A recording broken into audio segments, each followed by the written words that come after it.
All right, let's see. I probably have this going on the other channel too. Yep, there we go. All right, I stopped that. So we would hear that. All right, hello everybody. I just finished premiering part 2 of my response to Now You See TV and David Carrico, who I still don't quite understand what they believe, but apparently they believe that some grand conspiracy about Pope Joan and a fish god leads to Lucifer, I guess. But anyhow, I got somebody called me out in my own chat. They called me a name, and apparently this is somebody who they've been around in the pagan community for quite some time. Always kind of out on the edge. And this person did a curse on me on YouTube, and I did a video response to it and put it up on my channel.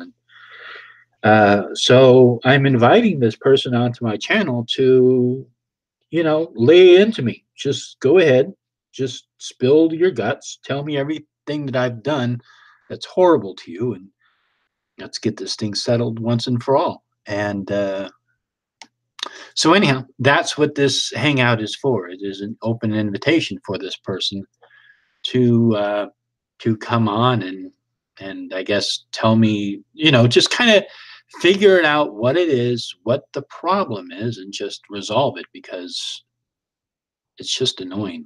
I'm the type of person, if there's a conflict, I just go ahead and just hash it out. I'm gonna duke it out, walk away, and that's it. I'm done with it. I'm not gonna keep getting into it with somebody. It's pointless. But anyhow, in the meantime, if this person doesn't show up, we can hang out and I can invite people on and we can just chat and just have some fun. I don't even know if this person is going to show up. So anyhow. So let me see. If you are on Twitter, you can hit me up and I can invite you on. I'm not going to put the link in the chat. I'm sorry about that, but the last time I did that, some crazy idiot showed porno and I got a strike on my channel. So I'm not going to be doing that again. So I have to know you. I have to have your email address, or I have to be following you on Twitter or know you on Facebook. So Zabora, if you want to hop on. Stephanie, I think I have your email address. And Shane, if you want to come on, I think you're on Twitter. I know you're on Facebook, so I can send you a link there if you want.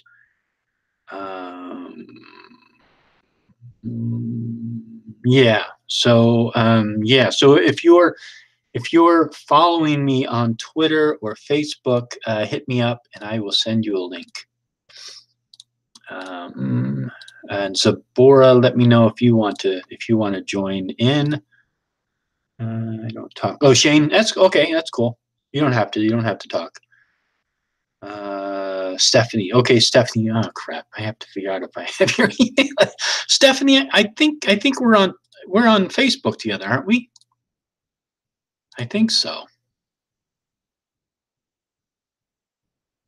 I think Stephanie, I think we're friends on Facebook, aren't we? I know we're both in the YouTube Pagans group. Let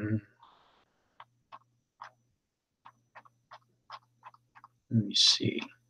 I'm going through all my friends list. Yeah, we're friends, aren't we? I mean, on Facebook. Let's see. Oh, maybe not. Well, that's okay. But yeah, I have to be able to send you the link, because I can't post it in this one, because if I post it in here, then anybody can jump in. I don't want that. I know I got you on here before, Stephanie. So okay, there she is.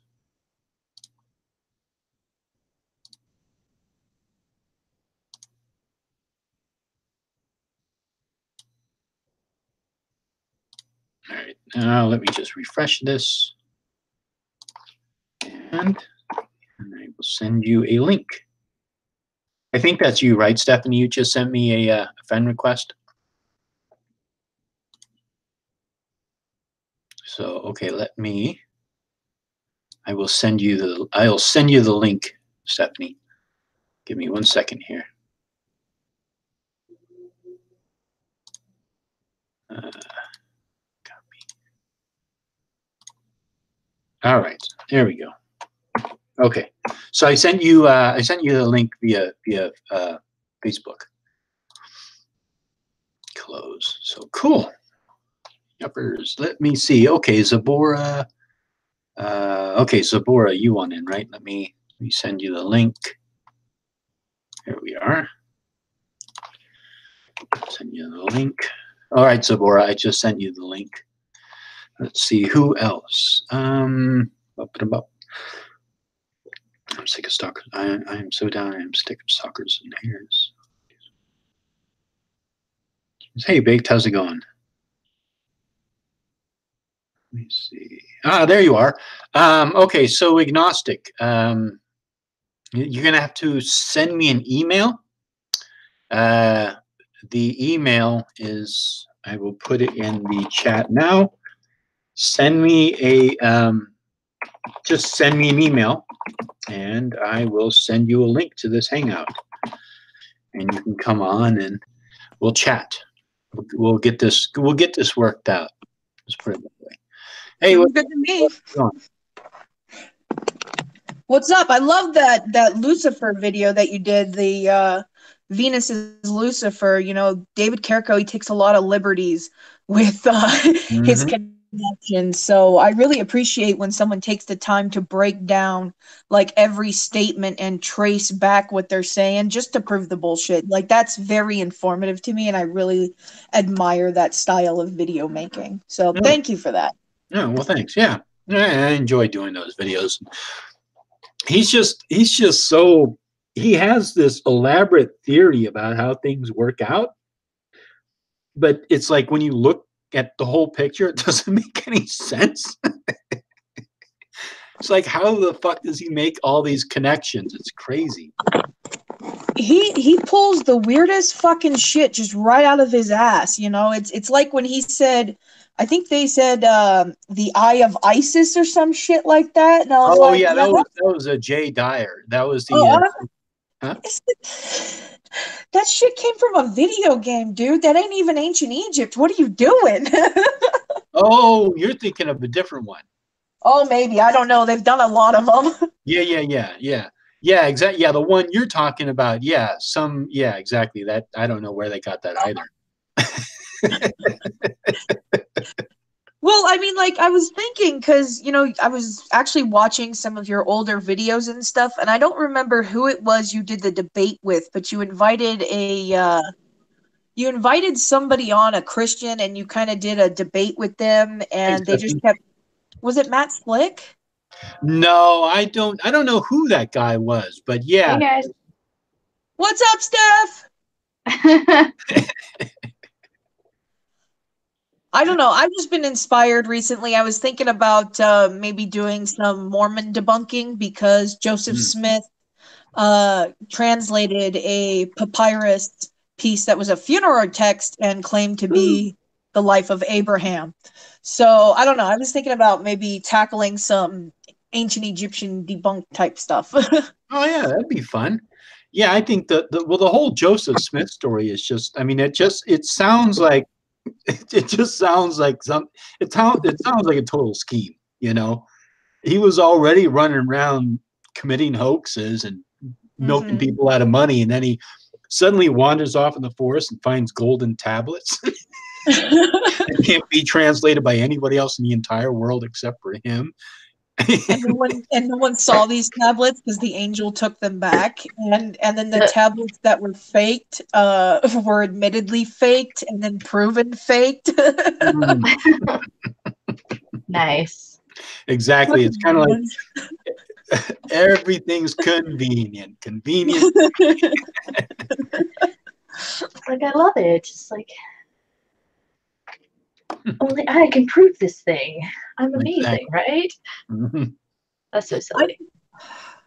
I don't understand how people can logically look at the evidence.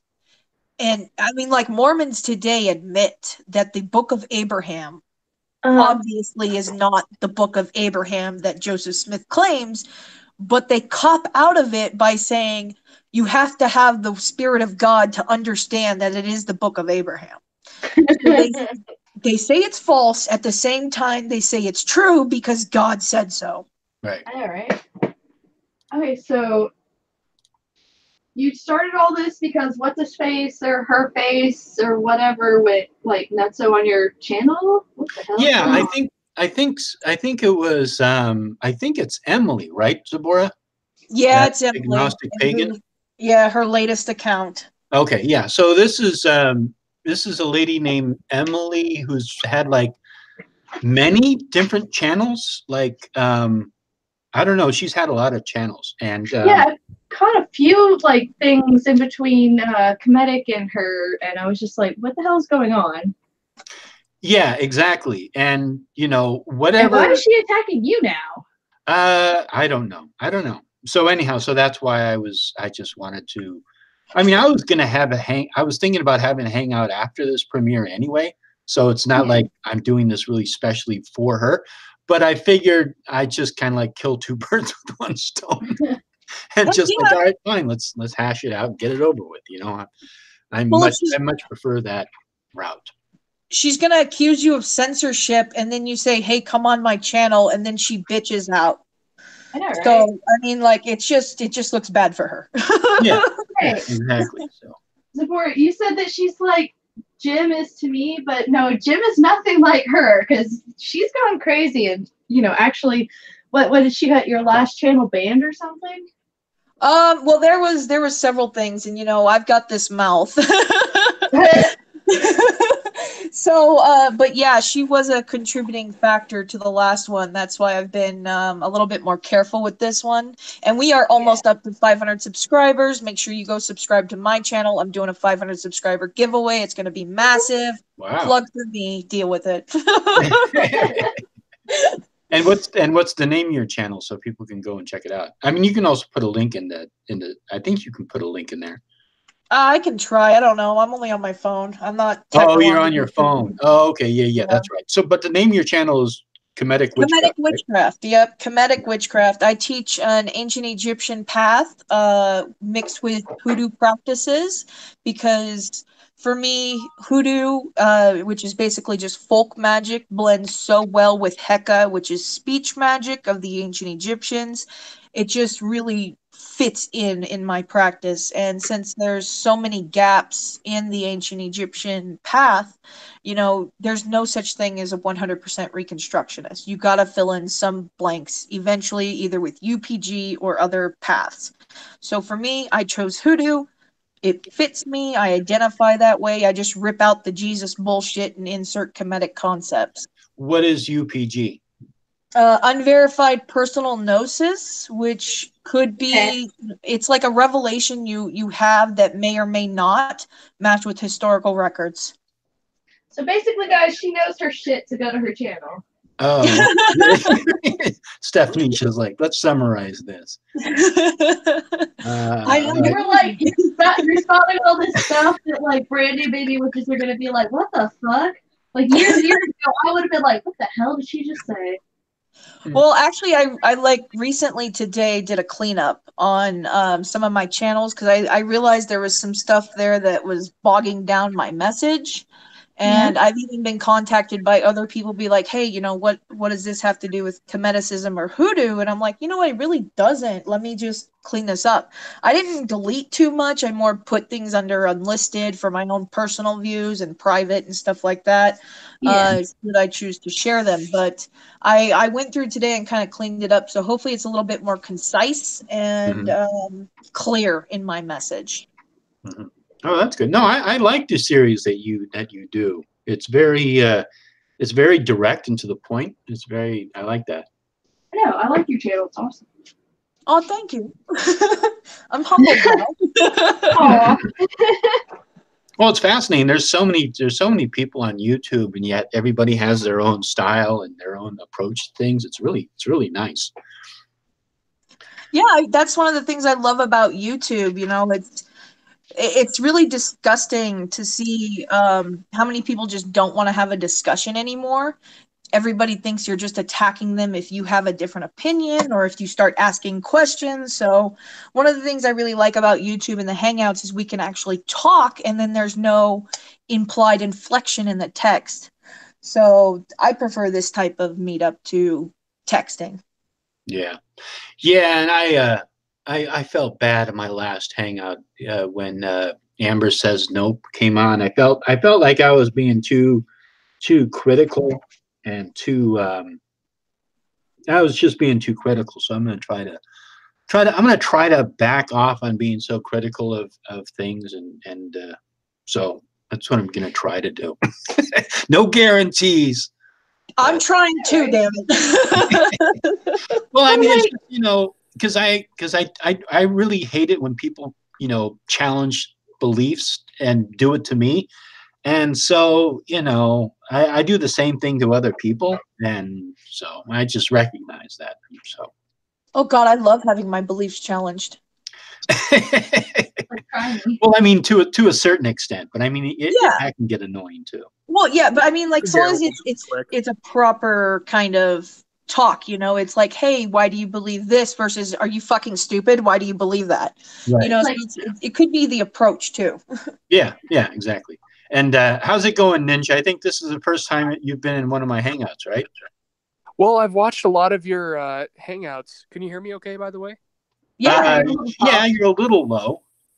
Oh, okay. I'm using my phone, so this is a little new. But yeah. Put it closer to your mouth, bro. Oh, okay. Is that better? Better. Okay. Yeah, much Sorry better. about that.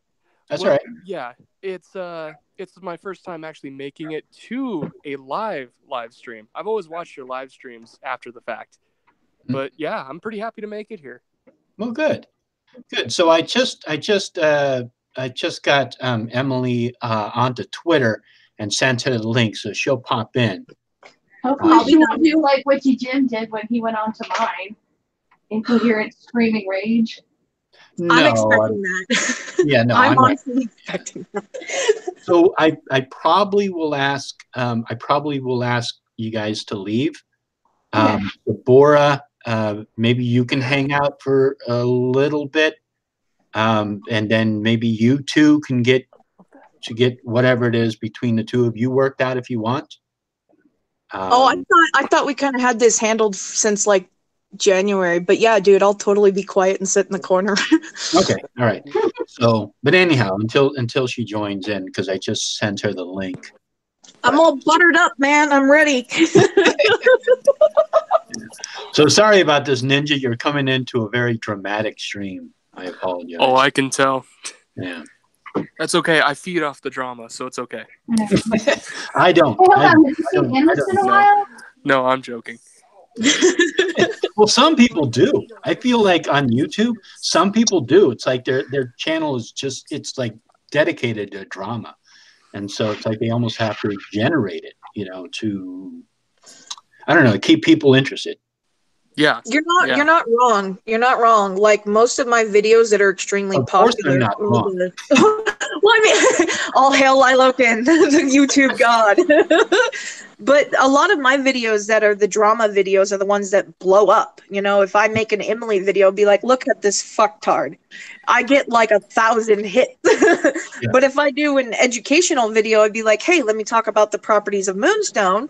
I'll have like 4 hits. Right. And it's just like, oh, what the fuck are you watching me for? Do it for the drama, man. Exactly. No, yeah, I mean, it's true though. There's just so many channels that just thrive off of drama, and they're pretty big channels too. In the pagan community, yeah, obviously we have our little bits of drama here and there, but for the most part, I mean, we all are pretty accepting and tolerating of each other. You know, that really surprised me when I started really looking out into the full community and see for the most part, it's pretty well, homogenous. Of course, there's always going to be those little squabbles of, well, my tradition is better and this and that. But for the most part, you can have a general conversation about, which path seems to work better for some and whichever. I really surprised. You're kind of breaking up a little bit there. Oh, I'm sorry. Well, I agree, Ninja. That's all I was going to say. No, I agree, because I bet every single one of us here practices a different path. And yet we're all able to sit here civilly and talk about our different paths and what they mean to us and how we practice without having to worry about some dumb fuck coming in and telling us we're all stupid, or anything of that nature. So I'll stand with a theistic pagan over a Christian any day. Yeah. And it's interesting because we all do have our own separate path, because each one of us is an individual. So even those of us who practice similar traditions, chances are we still practice very differently because it's our approach. We may personalize it with this or add this element or take that element out or change it this way, or, it just happens. Everybody makes their own path their own, Oh, definitely. You got to work with what feels right with you. Otherwise, that doubt and that's going to creep into your magic and your path. And I always like to address those kinds of issues. It's like, why don't I jive with this? What can I do to explore maybe the origins of this to see if I get a better understanding? So I don't know. That's just my approach. Yeah, because the way I think of it is like, I look at it. If you understand like the basics, if you understand a good foundation of whatever it is that you're studying, I think that's the best thing, because then you can build upon that. Not working. So, my favorite thing. What books would you suggest? For which path? for your specific path, like, you don't have to tell people exactly what it is, but, just be like, oh, these are kind of the books that I recommend, because, or general good base work books. I already did a video on that. You can go watch that, baby. I'm not going to repeat myself. Yeah, it kind of depends upon what you're interested in, Stephanie. Well, you just said good base work, so I just was trying to get what you think of as a good base work into basically all the paths. Oh, well, that's why I was so vague, because I don't like. I would recommend the Western occult tradition for European practices, but that's not going to be the same for somebody who, say, practices like Kemetic witchcraft or voodoo or Santeria, something like that, because that's built on a different culture and a different perspective. Yeah. You know what I mean? So I don't think there's one universal one that would be for everyone. That's why I said it in that kind of vague way. But I think if you look at the foundation of whatever it is that you're practicing, whatever is similar to your practice, I think that's really good, because it gives you it's kind of like when you're learning art and writing styles, you learn those basic foundations, and then from there you can begin to break the rules and branch out. Yeah. You know what I mean? I agree with that. That's just an analogy. You posted the Hangouts in the... Yeah, I know I did, because Emily was saying that she was having a hard time getting in. So I broke my rule. And she's only got 3 brain cells. Channel, so. See, personally, if I may, I kind of just grabbed a random book and at Barnes & Noble and said, you know what? Let's just go from here. And it was Thea Sabin's Beginners. Wicca for Beginners? Oh my God, Yeah. I love that book. I love that book for Wiccans. Thea Sabin. I started out on basic books. I started out with freaking weird ass shit off the side. You got to start somewhere, I guess. I no. love Thea Sabin's book. I yeah, did. I did enjoy it. It was a good read, and from there I started getting into like the Blue Book. Uncle Buck Right and Big now, Blue. yeah, I really enjoy his writings, and I've read quite a few from other authors just to get a broad view of how everyone feels. Did you ever do the Temple yeah. series? What's that? Did you ever do Penzak's Temple series? No, I think I've heard of it somewhere. I don't know. Maybe Hellhound pretty talked good. about it once. Which one? Was it the Temple? Is that what you said? Penzak's Temple series? I like Chris. I like Christopher Penzak. I mean, I'm sure he's very good, but I've never done a video on his books. Well, I must have heard about it somewhere. Ninja, the stuff that you're describing is actually pretty specific. Thea Sabine focuses on Wicca. From my understanding, Penzax focuses on Wicca too. If you're looking for a more broad pagan book, I'd suggest an introduction, Paganism, an introduction to earth-based religions by the Higginbothams. I think it's Oh yes, I've seen that one. I haven't read it, but I've seen it. That's a pretty good broader book because I love, like I said, I love Thea Sabine, but I don't practice Wicca. I don't practice anything close to Wicca. I don't use a lot of European associations in my magic at all. So if you're looking for a broader book, I would go with Paganism, Introduction to Earth-Based Religions. Well, thank you for the recommendation. I'm always open to reading any new books. As of right now, I've been more following the tree, but I'm definitely open to reading any book. The tree, which tree do you mean? Yeah. The 2005 rewrite, I think is what it's called. It's not called the tree. The Kabbalah tree? What's that? Is it the Kabbalah tree? No, it's the Raymond Buckland's. Oh, okay. The new one has a different name, but the original version from the 70s was called The Tree. Oh, okay. Yeah, it's just that sometimes they refer to the Kabbalah as the tree. Yeah. I realized that right as I was saying it. I always found that funny because there's several religions with a tree of life kind of reference in it. You know, ancient Egypt has one. The Kabbalah, the Abrahamics, they have one. The Norse have theirs. So it's not a new concept, but it's certainly interesting. I definitely love those ways that you can draw religions together. How they have such a similar point, be it the tree or some other thing. I love drawing those together. Oh yeah, the complete book of sex Wicca. What? Yeah. You said sex, not Saxon. Well, is it Seax? Because I know he wrote a book called Sex Wicca, not Saxon. Yeah, he has the Buckland's book of Saxon witchcraft is the one that I was referring to.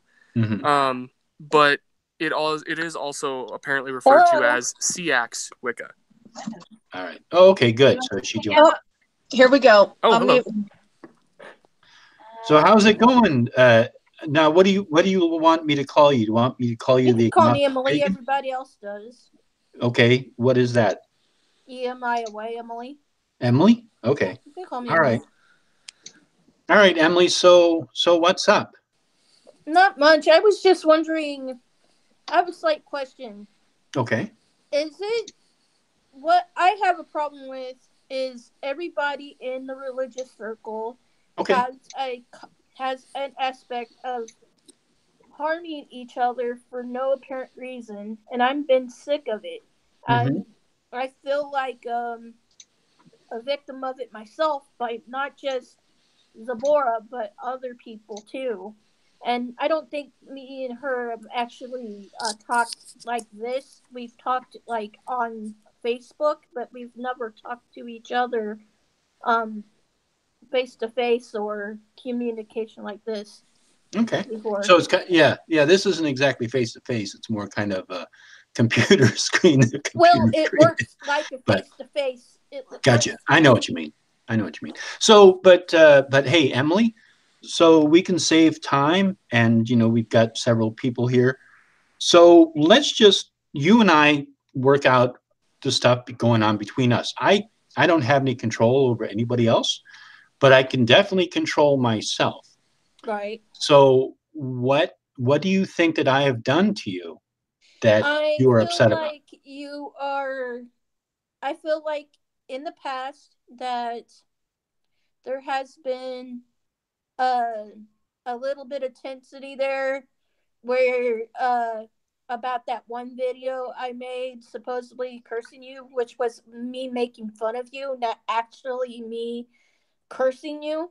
It wasn't and somebody took it seriously, and I did not curse you. I was actually making a video just to make fun of you and thinking it, messing with you. And what they used to say in the streets, you're just messing with you. And that's all I was doing. And I didn't mean to do it like that. I just didn't mean it to be, taken seriously. Mm-hmm. Okay. That was how long? That was like several years ago, right? Yeah, but I wanted to talk about it, and I have been having issues about talking about it to you. Mm-hmm. And my best therapy is actually talking to people and socializing that way instead of actually just typing.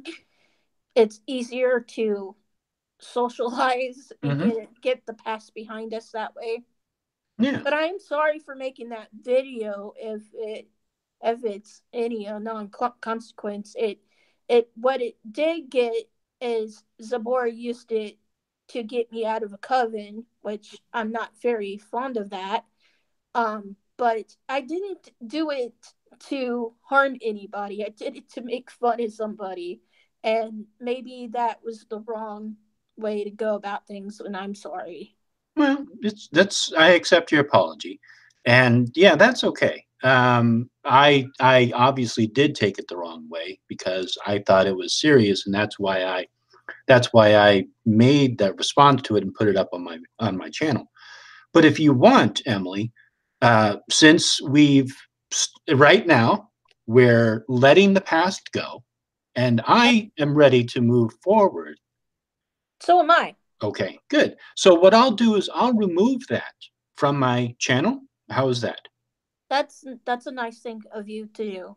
Okay, great. I'll do that. I'll do that right after this hangout.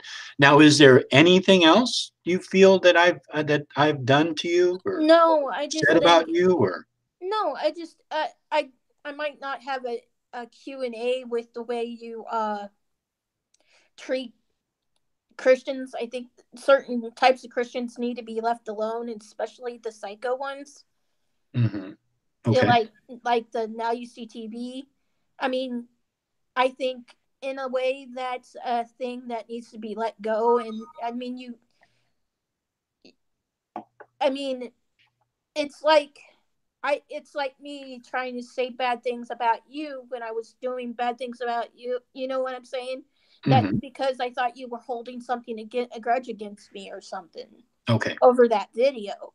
And I feel like this Now You See TV thing has gone on way too long, and it's just you mean their channel?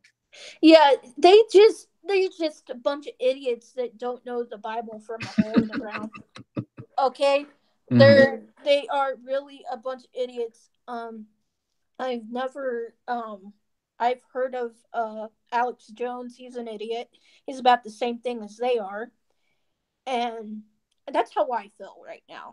Is you're doing the right thing by getting it out there, but a lot of people have turned and healed and just started to ignore it because none of this shit, these how can I say it? These people say what these people say is true. It's none of it's true. There's not gonna be there's no flat earth. We all know that. And it's a bunch of conspiracy theorists, and that's all they are. And they're trying to assault, and it's just what you have to take to a grain of salt. They're just saying stuff. Gotcha. Yeah. Well, I can't say that I'm not going to do video responses to Now You See TV because that's just something I'm not willing to do, Right. Emily. But I'm willing to whatever between you and I to get it settled. So whatever the video responses that I do to people like Bill Schnoblin and now UCTV and David Carrico and stuff like that, I can't stop doing that. I'm gonna keep making videos against them.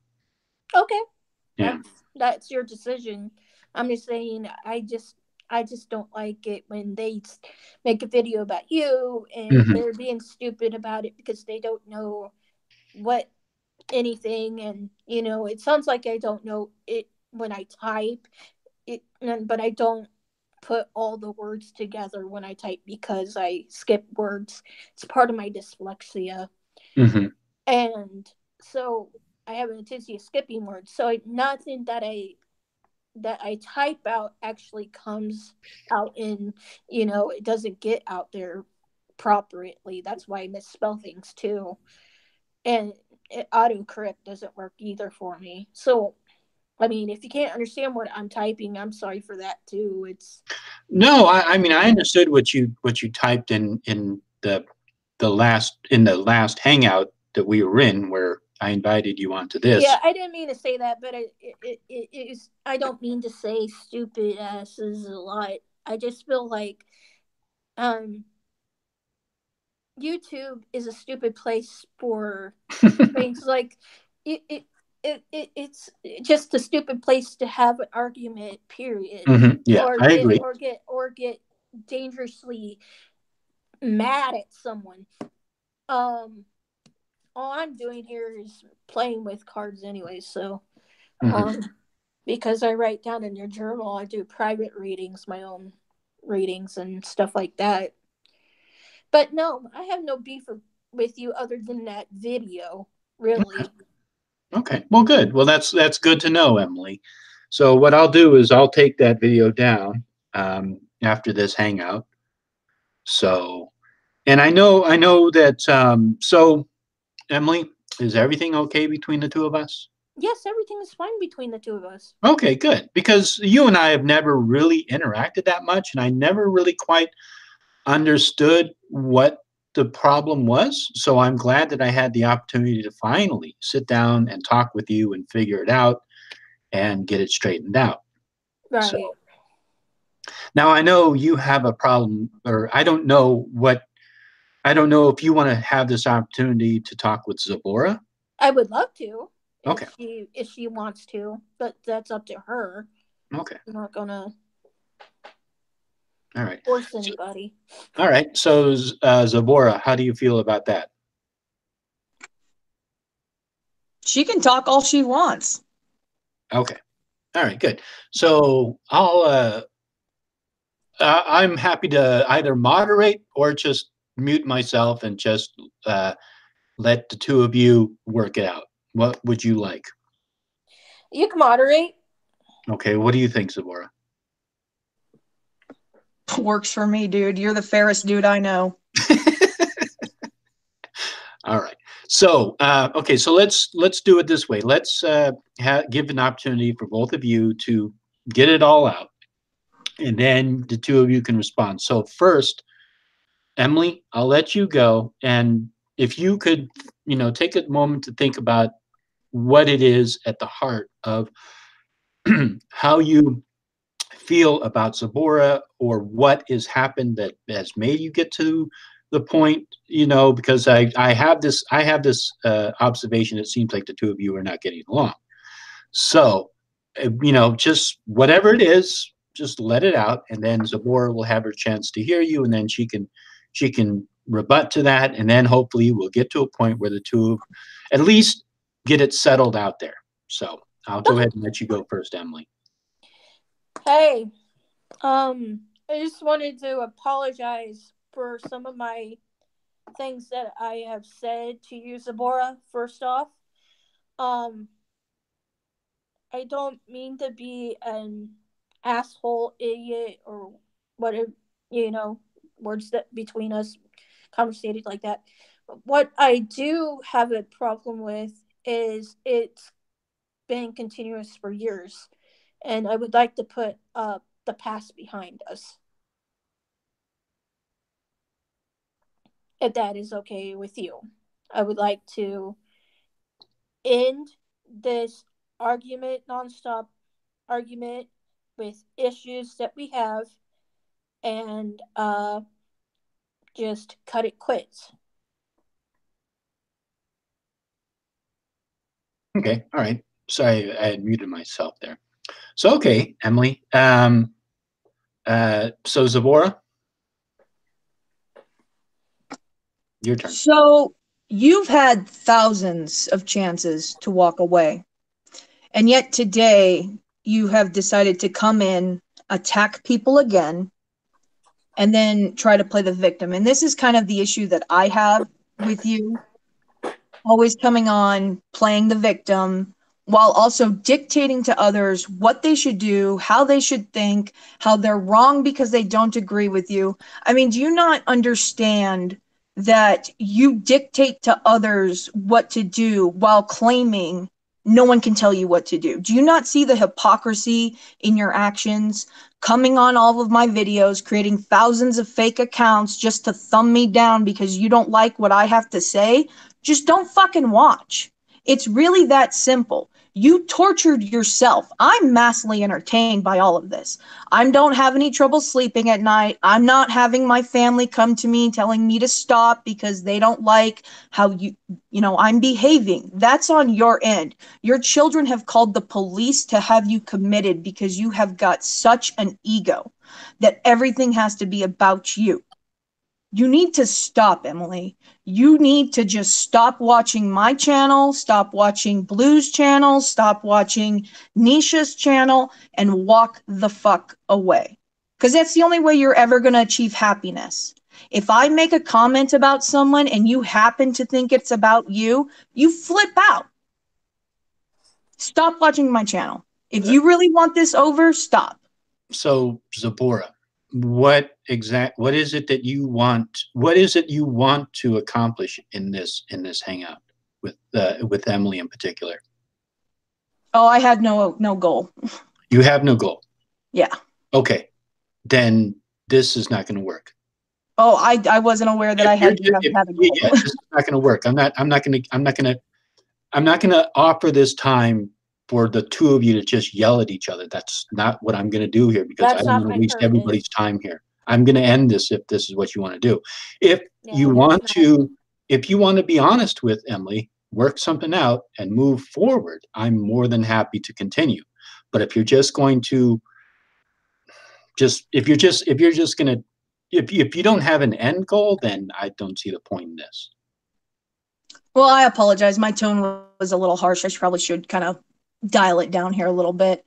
Yeah, I understand. Yeah, I understand. This is, it's okay. I know you're pissed off. I know you're angry. It's okay. But we got to figure out some way to be a bigger person and move forward and let this stuff in the past, let it die. Okay? And move forward with a new day. I'll tell you what I want. Okay. I want to have to stop coming onto my YouTube channel and seeing a new comment from another account who's obviously you, Emily, attacking me, trying to be my friend. I just don't want any contact from you. That's my end goal. I want you to stop contacting me. Okay. So it sounds like, Zabora, what you're saying is you're pretty much done with the situation and you just want to move on. And your concept, what you see as moving on, is just you don't ever want to deal with her ever again. Is that correct? I'd be perfectly happy with that. Okay. All right. Okay. So that's your end goal. Okay, good. Thank you. Thank you for that. Okay. So Emily, you've heard what Zabora said. Sounds like she's pretty upset. Sounds like she doesn't want to move forward with she basically just kind of wants you out of her virtual life, in a sense. Yeah, I have evidence that some of what she's talking about, those are other people coming onto her channel. Okay, hold on, Emily, hold on. So this is the goal of this. This is, classic mediation. What we're doing is, the past is the past.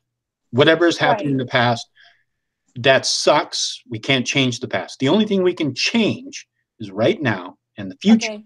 Well, I'm hoping that nobody uses my alias again, is what I'm trying to explain.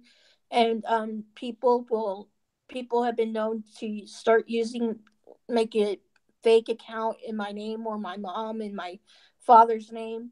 And this person who's doing this is an ex girlfriend of my brother's, and she's wanted in the state of Missouri. And That has nothing to do with me, though. That has absolutely nothing to do no, with but me. she. Well, hold That's on right. one I'm second, gonna Laura. stop. Hold on. I'm gonna stop. But I'm making sure she doesn't. She knows right now that there's somebody out there using my name and falsely using my name, and if they continue their stuff. So, Emily, hold on one second. Sorry, Emily. Sorry to interrupt you. Okay. What do you want to happen from this point forward concerning Laura?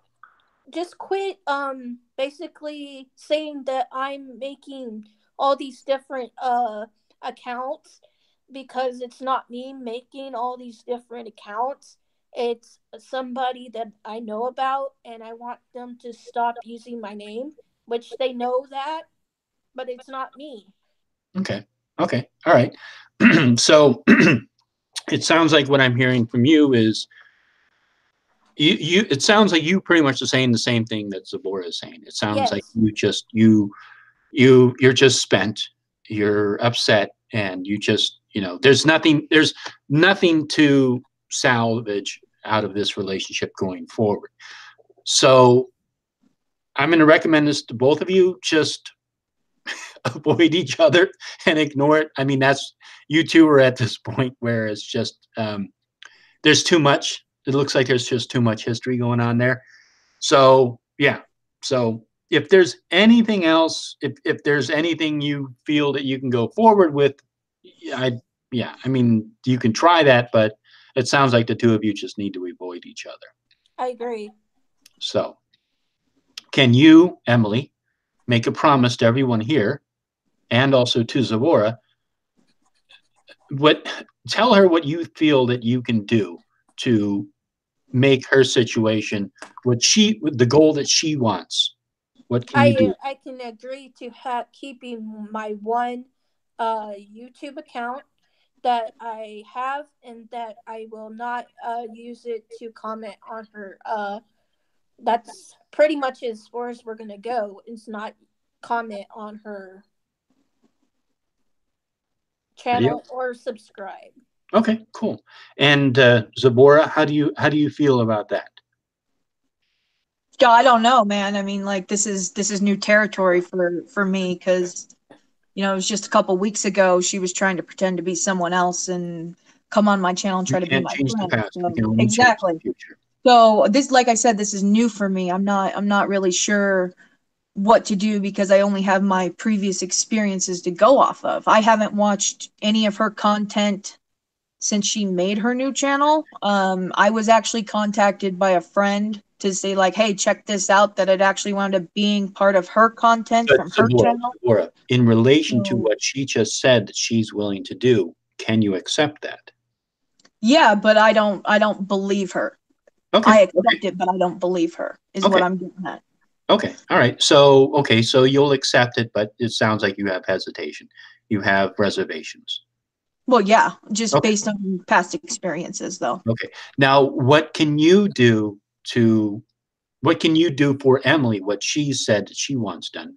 What can you agree to do? I don't know what more she wants from me. I don't have any videos dedicated to her. I don't have any side channels dedicated to her. I don't have any content at all that has anything to do with her outside of one video. And I think I made extremely valid points on that video, not knowing it was her content. So I'm going to leave that up. Okay. But I don't watch her stuff. I don't talk to her. I don't comment on her. I don't stalk her over on her page. So I don't know what the fuck she wants from me. Okay, it sounds like what she wants is and Emily, if I'm capturing your thoughts incorrectly, let me know. But it sounds like she believes that there are fake accounts or accounts that come to your channel and say comments or whatever, and you assume or you guess or you somehow you make the association that that is her. Yeah. So it sounds like maybe sounds like what she's saying is she just doesn't want you to assume that people who comment on your channel is her. Exactly. Okay. So Okay. how does that sound, Zabora? I guess. I mean, like, I've never had any side content or anything like that that I didn't publicly display. So it's not like I'm hiding here, you know? Well, I'm not going to go around and sneaks behind someone's back. I'm going to say it to their face. Okay. So I don't know what she wants from me other than to stop contacting her, which I have not done. So. Okay. All right. So it sounds like Emily just avoid Zabora. And then Zabora, if Emily doesn't come to your channel, then it sounds like then you don't have to worry about it. And if you do see, I know sometimes I see like random people on my channel and I'm like, I've never seen this one before. And I always assume it's probably somebody from Now You See TV or Bill Schnoebelen or whoever under a fake account. But I don't know that absolutely 100% certainty. I can assume that and I can have a pretty good idea, but I don't know for sure. So I was really hoping that the two of you would, really want to move forward and at I least want to move forward. well, yeah, I understand that, Emily, but it's you would both have to agree to it. So it sounds like whatever's happened in the past with Zabora has left her rather scarred. So, and scarred is a bad word, but I mean, essentially it's not something that you can move forward with. Sometimes that happens, and with relationships with people is that we do so much to another person or they perceive that we have done so much to them that there's just no reconciliation. There's nothing you can do. So sometimes that happens and that sucks, but that's, people are people and they have the right to protect and, do what they need to do to defend themselves. So, yeah. So anyhow, I'm glad that the things are okay between the two of us, Emily. Yep. Whatever, and it sounds like if you ignore Zabora, give her space, and she won't have any reason to, retaliate or assume that you're coming to her channel. And it sounds like, Emily, you're probably sick of this, and I know Zabora is sick of it. So I'm sure the two of you are going to, stay away. I mean, I'm sure you got a few in the live chat that I would also like to apologize to because they're having some issues with me also. Supposedly there's somebody that comes onto their channels and pretends to be me and stuff like that also. So I mean. Yeah. Okay, well, I'll tell you what, Emily. From this point forward, if there's a new person who contacts me, I'm not going to assume it's you. Okay? The only time I ever assume it's you is when it's got bad spelling, when it's something related to Egyptian paganism and it's bad spelling, or if it's a video that leads back or a channel that leads back to a video of your house. So I mean, it's not like I'm just randomly thinking that your brother's ex-girlfriend is stalking my channel. I happen to talk to her, but I mean, like, I know it's you. So if we could just stop pretending here, I'll leave you alone. You leave me alone. We're good. Okay? Do you think you can handle that? Yeah, I can handle that. All right, walk away. All right. Okay, well, good. So, and Emily, sometimes I know you have other issues going on. We all have other issues going on. I know in social interactions, I'm very awkward. Other people are very awkward too. Social interactions, especially on the internet, they're crazy because they're not like real relationships. They're like virtual relationships. But sometimes we can do things to people maybe it wasn't our intent, but we can get to a point where we push them so far and hurt them so much that there's no way that we can reconcile it. There's no way we can heal it. And it's the same way with the other people in the chat who apparently have a problem with you, or you have a problem with them, Emily. I don't exactly understand all of it. I'm not, I'm not trying to solve all of the problems on YouTube, but I am concerned because Zipporah is a friend of mine. I am concerned with her, and it's been a problem on a Facebook group that I'm an admin on.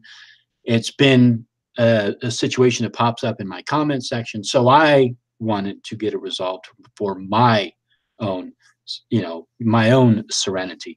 But Emily, sometimes we can do things to people, and it's not what our intent is.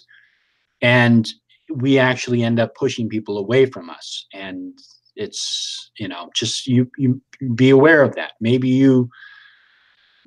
in the time what you think you're doing is not that bad, but to other people it can be pretty bad. So yeah, I have a history of doing that, and I just don't. Usually I have, just shut them out. I usually just leave them alone after they don't want to have any more contact with me. That's pretty much what I do. So I'm ready to suspend what I have been doing personally. So that's where I'm at. Okay. Well, good. Yeah. And so, the other people, hopefully maybe you can contact them and maybe you can get something worked out with them too. Mm-hmm. I'd also like to add, again, I have no control over my friends. What they do is on them. Don't come at me because you got a problem with somebody else. Yeah. And yeah, exactly. We're all individuals here. All right. So, ladies, Zavora, how do you feel? Fine. Okay. And Emily? Relieved. Really? Okay. So, all right. So, Emily, you're more than welcome to stay and hang out. Sure. But what has happened, and we're going to move forward from this point, especially in this hangout. So, Okay. but anyhow, welcome, Emily. Yeah, thanks. Yeah. So I know, Ninja, you were talking about books that you like, or you feel other people could recommend. Yes, yeah, I was. I was talking about Buckland's Book of Saxon Witchcraft, and I've also actually read Scott Cunningham's books, a couple of those. I actually really did enjoy his work too, although he seems to focus a little more on herbology, which is something that's a little more foreign to me. Hey Ninja, Yes. have you seen Scott Cunningham's videos on YouTube? He did herbology and incense videos in the 80s. You can still find them on YouTube. Sorry, I'm doing dinner. Just a second. I actually have watched those. It was funny. I read the book. I read his first book, his introduction to, was it witchcraft? I don't. Either way, I. Do you want me to go grab the book? No, thanks. Sorry, my fiance's next to me. I think his very first one was The Truth About Witchcraft Today, or is that a different one? I can't remember. No, I think I it was thinking of Raymond Buckland. That was Raymond Buckland. Yeah, that sounds better because he was around at that time. Let me look. But it was funny. I just finished reading his intro to witchcraft book, and I found the video on YouTube where he basically summarized the entire book in someone did it in a 4-part YouTube series. And I'm like, man, I could have just watched the videos. Is it Wicca, the Guide for the Solitary Practitioner? Yeah. Wolf Paradox just posted it in the chat. Oh, Stephanie dropped out. That book was published in 1988, 30 years ago, the year I was born.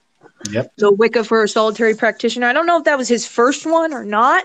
I really did enjoy his Encyclopedia of Magical Herbs, but after I kind of switched paths, I stopped using it. Yeah. Yeah, I mean, a lot of people like Scott Cunningham. I really didn't like him that much. He's somebody I actually read later on. So Was obviously, it too dumbed down for you, Lilokin? Little too simple? Was it too simple? well, I mean, it just wasn't. I mean, it was. I mean, it was. I felt like it was kind of watered down.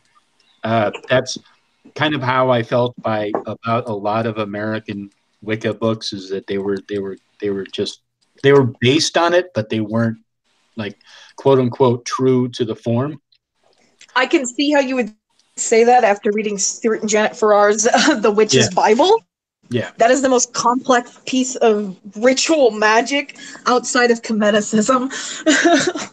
Yeah, but it's very close to what Gardner's form of witchcraft is. I mean, because Wicca came from that magical, that Western occult tradition. So Right. But yeah, so I mean, I never really got into Scott Cunningham, but like Zabora had mentioned, Janet and Stuart Farrar's The Witch's Bible Complete is a great book. It's actually combined. It's actually a combination of two books, but so that's what I always recommend to people. I recommend that book. Raymond's Blue Book is a good one. And then I also recommend like reading the 3 books of occult philosophy by Cornelius Agrippa. I mean, that is just like, it's like the foundation of the Western occult tradition. And then also the Lesser Key of Solomon. And that really gives you a good foundation of, quote unquote, traditional British Wicca. And then from there, once you've kind of read those, you get an understanding. Then when you see other books that are based on that Wicca framework, you can see it, Yeah, and that's kind of what happened with me.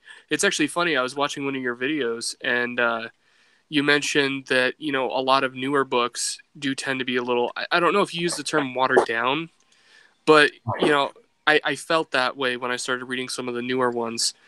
And you mentioned it's kind of easier if you go back and see how it started, reading some of the older books, like before the 80s, and, when it was still somewhat of a newer thing. And I took that advice and I started reading some of the older books, and it makes a lot more sense. It really started making more sense when I did that. What type of book? It helps. What type of books would you recommend in the craft of the crystal, for instance? Do you have any books that you can recommend for crystal magic? Well, if you're asking me, Emily, I don't put any stock in crystals. Oh, you don't? Sorry. Oh. Yeah. I understand that certain stones have certain vibrations to them, and that certain associations, like rose quartz has to do with like love, and obsidian has to do with like protection. Mm-hmm. Quartz is just kind of like pretty much an all around use stone. I don't really put too much stock in stones themselves and gems. I will sometimes put them in like little poppet bags or stuff like that. That's all I use them for. I don't put that much stock in, but I don't know if maybe other people have an idea. I don't know if Ninja uses crystals in his practice. No, not really. I do know some people that have that do believe in, using crystals very often in their rituals. I'm kind of in the same boat as you, Lilokin. Okay. So where I'm at is I need to find a book on it, because I have like all these other crystals that I got from that are heirlooms, and they're all over the place in my house. So that's why I was asking. was also Oh. great. Do you Yeah. have any books that you recommend for tarot? Oh, for the tarot? Yeah. Oh shoot, what is her name? Damn it. There was a really good book. God, what was her name? I can't remember the writer's name. I want to say something Gray. But she did a really good book on the Rider-Waite-Smith deck. And the Rider-Waite-Smith deck is pretty much the only deck that I use. I have other decks that I like, but I'm not really big into tarot. But I liked a lot of the symbolism in the tarot. So I can't remember that lady's name. But any book on the Rider-Waite-Smith deck, I think, is a good book because that's just the deck that I've used, and most other decks are based on that symbolism. Not all decks, obviously, but a lot of them. Funny enough, I actually have a deck that's just like that, but the art on it is different. It's a steampunk style. Oh. So it's a lot of like the early 1900s, late 1800s. Industrial Revolution area. Yeah, I actually really enjoy that one. I got these cool this new deck that I got. It's kind of Egyptian. Mm-hmm. Egyptian tarot, and I've been trying to. It's a little bit different. It's more Homeric in sense to a deck, so it goes by the original creation of the deck, what it puts out.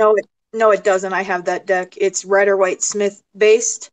It just uses some Egyptian symbology, and they actually incorrectly use some Egyptian symbology. Which deck is that, Sabor? It's the I think it's by Los Scabro. It's their Egyptian deck. My husband bought it for me a couple years ago. Oh, is that the one that she's holding up? Yeah. Oh. Yeah, I've had that from a couple years ago. They actually incorrectly use some of the symbolism because they're coming from a hermetic kind of place, like the Rider-Waite-Smith deck. It is based on Rider-Waite-Smith. Oh, okay. Okay. Yeah, I mean that usually happens in. I mean, there's a lot of misinformation, unfortunately, and a lot of it is perpetuated by writers, and that's unfortunate. It's also one of the other things that happens is that stuff is found out later on. More information comes out, because a lot of the knowledge that we have is historical, mythological, folklore, based on archaeology, and so. What's going on? I don't know. I heard a noise. Oh, yeah. I'm sorry. You might have heard my fiance. Tell her to shut up, Ninja. We're busy.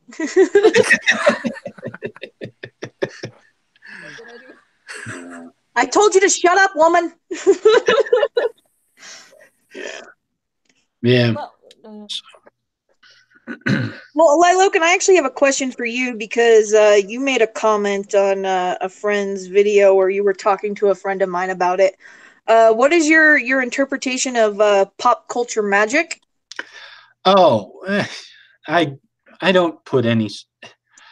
I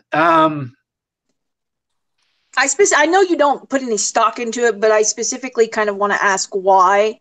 Do you feel like there's not enough kind of energy behind it, or no? Okay. What exactly do you, when you mean pop culture? What exactly do you mean? Because I can't remember exactly the comment or whose video it was. Well, it was about Lovecraft, but like I'm going to give you a different example. So Batman, we all know Batman. Okay. Mm-hmm. If I were to use the bat symbol of his for an amulet of protection, there's a lot of associations with Batman and the bat symbol, and there's a lot of power behind it. So why would that be or do you think that would be an ineffective power symbol, or do you feel like it would work, or like what's your take on that kind of usage? All right. So again, I'm not the dogmatic interpreter of everything magical. No, but I want your opinion. I know. I'm slowly working my way there. But the way that I look at, especially symbols and our interpretation of it and our relationship with those symbols, is that symbol has to have an association with us. So, for example, if you showed the letter N to somebody who grew up only knowing Japanese, they wouldn't understand what the N is. It would look like something, and if there was some kind of a context and association, they would probably associate the letter N with that. The same thing as if you grew up and only knowing English and you saw the Japanese character for sword, you wouldn't know what that means unless somebody actually told you that, oh, well, that's the Japanese symbol for sword. So if you were going to use that symbol that you associate with protection, that's your association. That's a symbol that you perceive as protection. So you could perceive the pentagram as protection. You could perceive the cross as protection. You could perceive the hand of Fatima as protection. You could perceive all these various things as protection.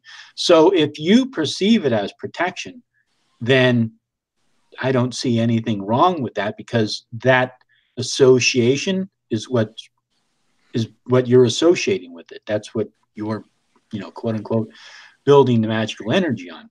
However, there's a difference between, say, having a statue of Pan on your altar as a representation of, the male deity, male fertility, all the things associated with, that the symbol of Pan that we understand in the Western culture, and My Little Pony. My Little Pony is, My Little Pony. But if you put My Little Pony on your altar as a symbol of the god, to me, that doesn't make any sense. Well, I'm kind of... But, yeah, sorry, hold on one second. But if you want to have a practice where you put My Little Pony on your altar, and that's the god, more power to you. I mean, so are you saying that you find it a valid form of magic, it's just not for you? Or are you saying you don't find it a valid form of magic or practice or whatever? For myself, it would not be a valid form of magic. As for you, it being a valid form of magic, the proof is in the pudding. If it works for you, it works. If it doesn't work, it doesn't work. For myself, no. I don't put it, no. For myself, it doesn't work, no. But for somebody else, it might work. Okay. So basically the eye of the beholder. The eye of the beholder, yeah. But I mean, it has to have, it has to if it doesn't have any meaning to you, then what's the point of it? But if it has meaning to you, then yeah. I mean, it's too much emphasis on putting the perception of what other people believe rather than understanding what you believe, if that makes sense. No, I understand. I just wanted your take on using kind of newer symbolism and new things, because I mean, like, you grew up in the age of, like, the golden age of comics, right? So I mean, I'm a huge comic book fan. My husband's a huge comic book fan. Batman's his favorite. There's so much power associated with Batman for my husband that like, it was just an example here, but for me, there's a lot of written documents about Batman. There's tons of stories and lore about Batman, so I don't really see the difference between Batman and, say, Tahuti, except for 6,000 years. Are you referring to a comment that I put on Apprentice Magician Karos video? Yeah, but that was about the Necronomicon? Yeah, but it was more inspired by that versus specifically to doing with that comment. Yeah, I actually apologize to Apprentice Magician Karos. I wanted to do a video response to it, and I recorded it about 5 times, and I ended up deleting them because and I don't want to say the wrong thing and create more drama. Well, he's not upset from my I know, understanding. I was just curious. Yeah, no, he's a good guy. He's a good guy. So I think he would understand. I think this is the best way I can do it. When I was, talking to other people and studying magic and learning about things and finding my own path and, exploring the way that we all do. And it's not like I'm done doing that. I'm still doing that. But there were things that I had that were wrong. Other people were kind enough to take the time out to point it out to me and tell me that I was wrong and exactly how I was wrong. And obviously that's rather subjective because what is wrong to one person can be right to another person. But I'm talking about things that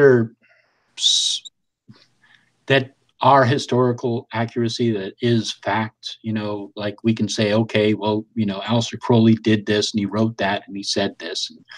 And, Cornelius Agrippa wrote this and he said this, and Eliphas Levi did this and he said that, and this was his practice, and Gardner did this. And so there are essential points that we can agree upon that are quote unquote factually true.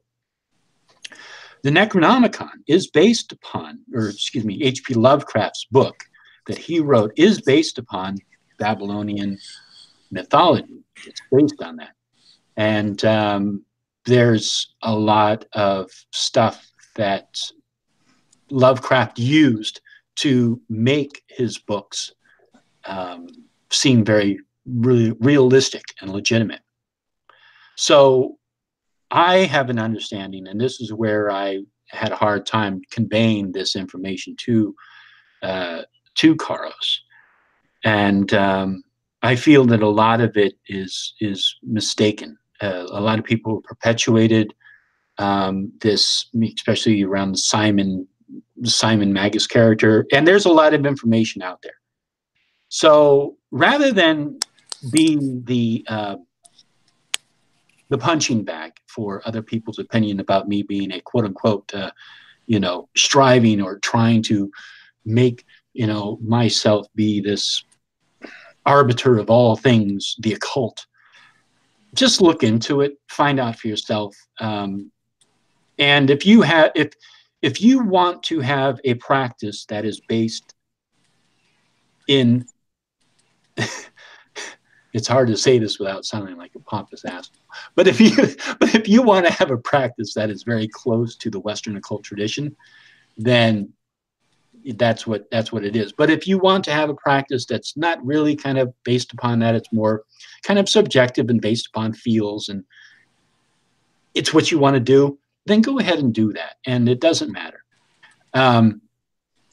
So yeah, I mean that's the best way I can say it, is that it's just, if you look at the story of H.P. Lovecraft and the story of the Necronomicon, and if you look at both sides, not just one side, but if you look at both sides, I think Karos is intelligent enough to find out what is true and what is not true and what has been hyped up by other people. And I think that he's perfectly capable of finding that out for himself.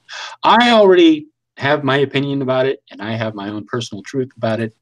And I feel like me pushing that upon other people it's just not what I want to do with my energy and my time. I'm more than happy to help people out if they ask me, but I'm not going to volunteer the information.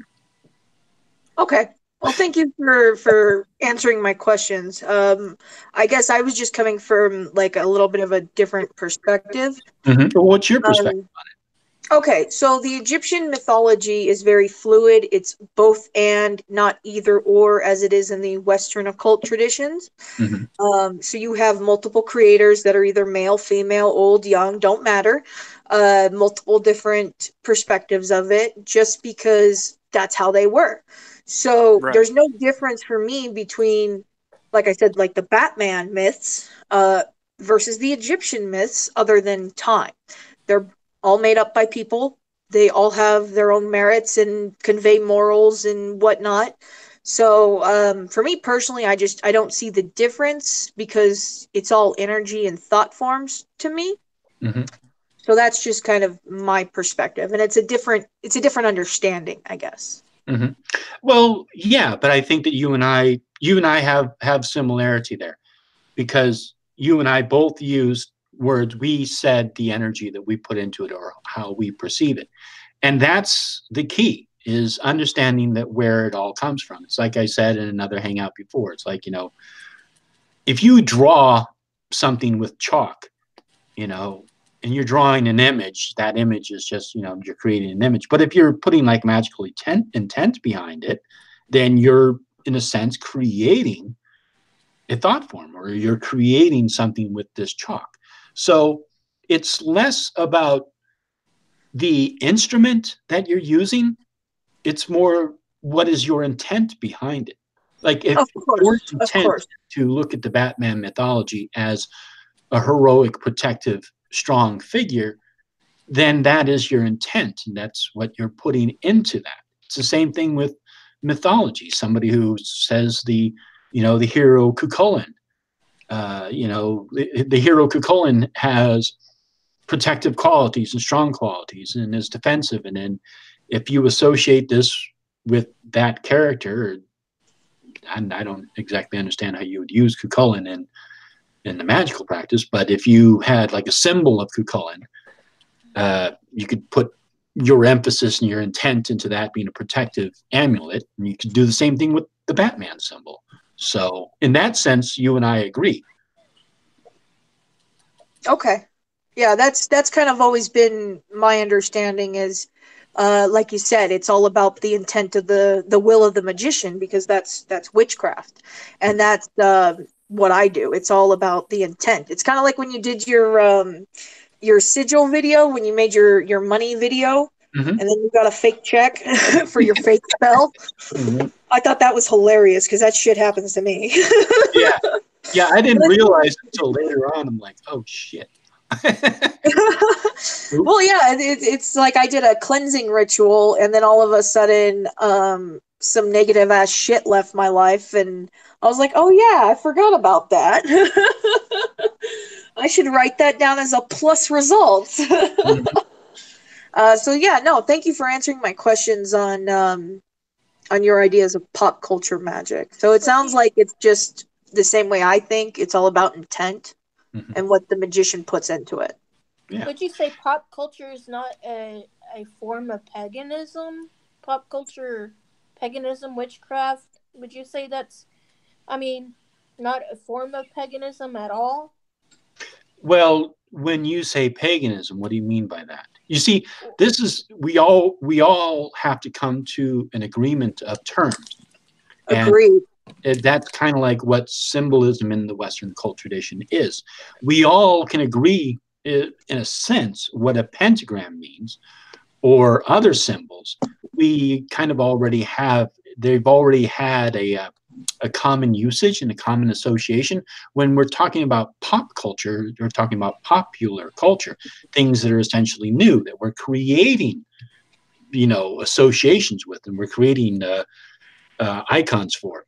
Right. So what do you mean by that, Emily? I mean, what exactly is paganism to you? Using, I don't know if Shintoism is actually a paganism or not, but I would say somebody who uses symbolism of Shinto in an anime, or Kemetic symbolism in an anime, or like they would bring up ancient gods like Bahamut and stuff like that. Now, I'm not a big fan of it because I listen to it here at home all the time, but it's like this pop culture gag. It's like they bring up mythology and put it into anime.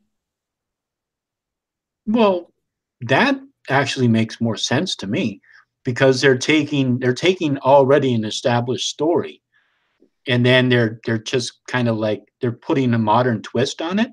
So that actually makes more sense to me than, like, let's say somebody that associates Ghost in the Shell with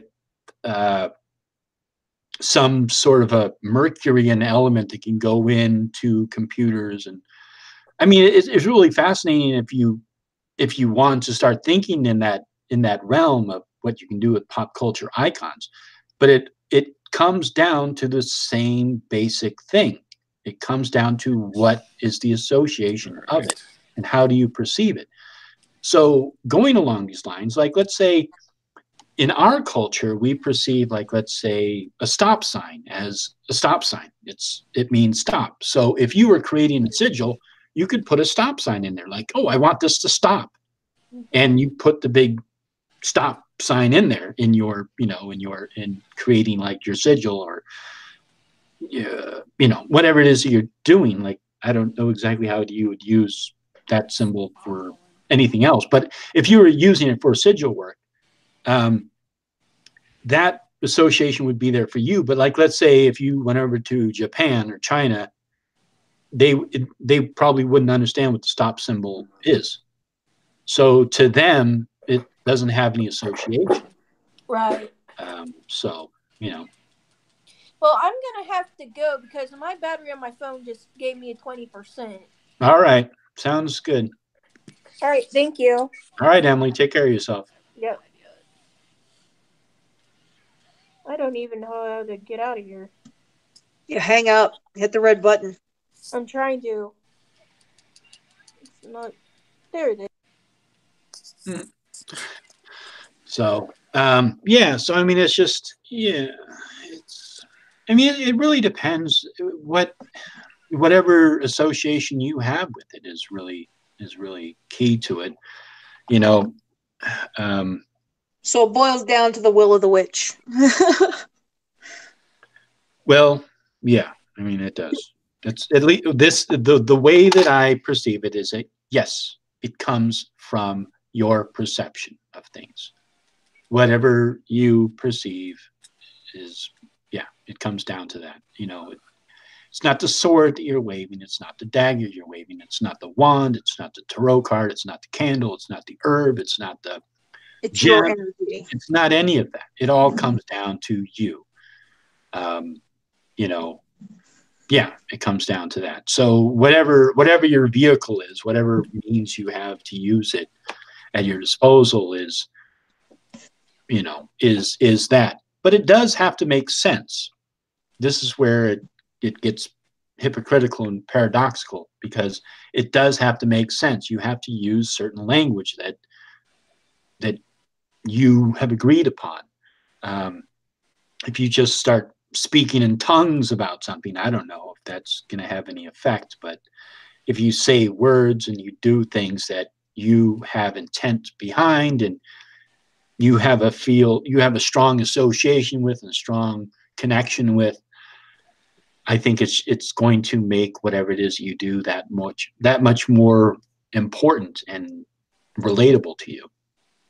I agree. I mean, this is just my own experiences, but I've, created my own divination system with throwing the bones. And you use your own symbols and stuff when it comes to that kind of divination. So I would say that I agree with you, because you can't have a symbol established as one thing and then all of a sudden it just doesn't click with that. You can't force it into a symbol that you don't understand. I don't know. Does that make sense? I don't know.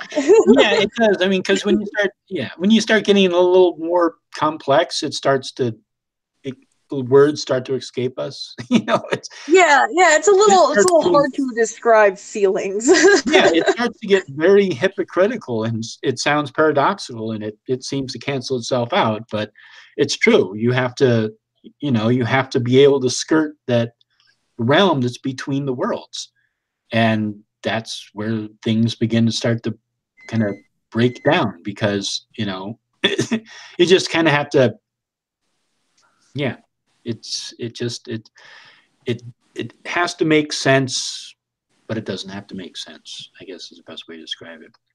And see, that's where you start running into like arguments with people too, is, well, yours doesn't make any sense but mine does. Well, yeah, because it's you, asshole. Yeah. I mean, and when I honestly did. I made I have 5 videos that I made for God damn it, I forgot his name already.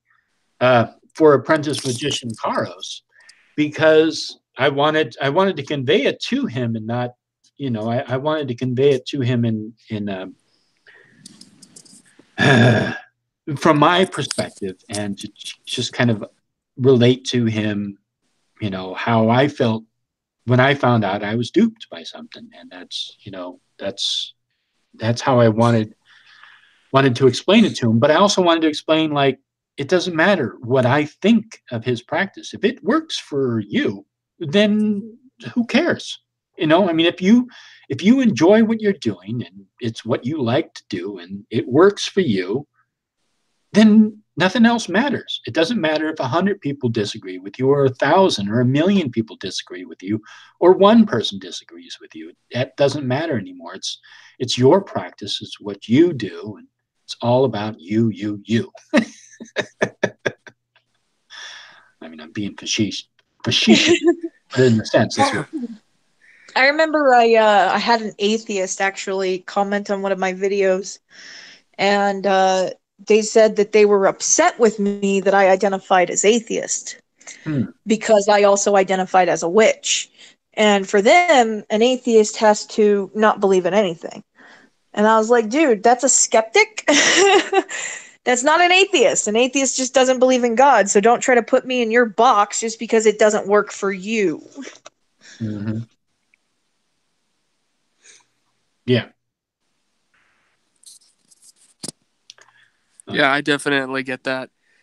I have seen quite a few people that are like that, especially when I watch like your Now You See TV videos. It seems like they just don't get it. It just goes right over their head. I don't know, because, you know, we have Bill Schnoebelen, who's admitted that he knows what he's saying is bullshit. Alex Jones has admitted that he knows what he's saying is bullshit. So at a certain point, you have to understand they're in it for the money. Mm-hmm. And I don't believe that Now You See TV actually believes any of this.